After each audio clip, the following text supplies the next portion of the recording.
Mga bandang alas 3:30 na nga kami nakatulog kaninang tanghali kasi itong si Miko ay nahirapan matulog kasi medyo mayroon din siyang sipon. Kaya para mag-aalas 6 na rin kami ng gabi na nagising at kumain lang din kami ng tinapay dyan. Tapos nag-iisip talaga kung ano yung lulutuin namin ngayong hapunan. Ayoko naman magprito kasi parang ilang araw na kami nagpiprito ng itlog, ng chicken, ng isda. Parang gusto ko naman ng merong sabaw. Kaya nakita ko doon sa freezer, meron pala ako dyan, bangus. At naisipan ko na nga lang ito na lutuin as sinigang para may sabaw din naman.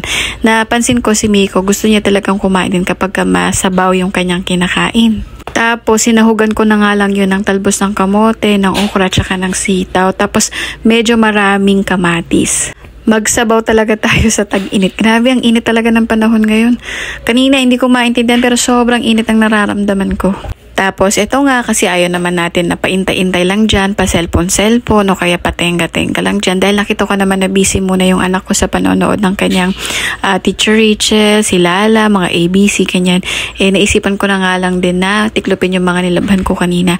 Actually, naglaba nga si Ate Bullet kahapon pero hindi ko maintindihan para ang dami ko na namang labahan ngayon.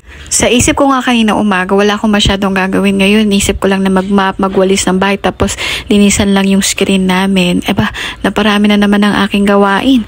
Dahil nga busy ako bukas at saka sa Saturday, kaya lahat ng mga gagawin ko on that day ay ginawa ko na ngayon. Halimbawa na lang itong pag-change ng mga bedsheet, paglaba din ito, tapos syempre ayan na nga, tinitiklop ko na nga. Sa mga ginagawa ko ngayong gawaing bahay, parang mas lalong nakakapagod kasi sobrang init. Kumbaga parang naglalakad ka lang dito, may winaulisan ka lang. Grabe, tagaktak na yung pawis mo. No choice ka naman talaga dahil ito ka nakatira sa Pilipinas at sobrang init. So ito na nga, paluto na nga yung aking sinigang na bangus at ito na nga yung huli kong nilagay, yung talbos ng kamote. Madali lang naman maluto yan, o, diba? Luto na nga siya. So tara, kain na tayo dito. Habang kumakain nga ako nito, grabe naman talagang taktak ng pawis ko. Kain po tayo. Kayo, ano pong hapunan ninyo? So, ito na nga. Tapos na ako sa mga gawaing bahay. As in, kakaupo ko lang. So, ito na. Panonoorin ko lang siya maglaro, manood at kahit ano hanggang makatulog siya ng alas 12 ng hating gabi. So, yun lamang po for today's video. Mag-iingat po kayo palagi. And please don't forget to share my videos. Babu!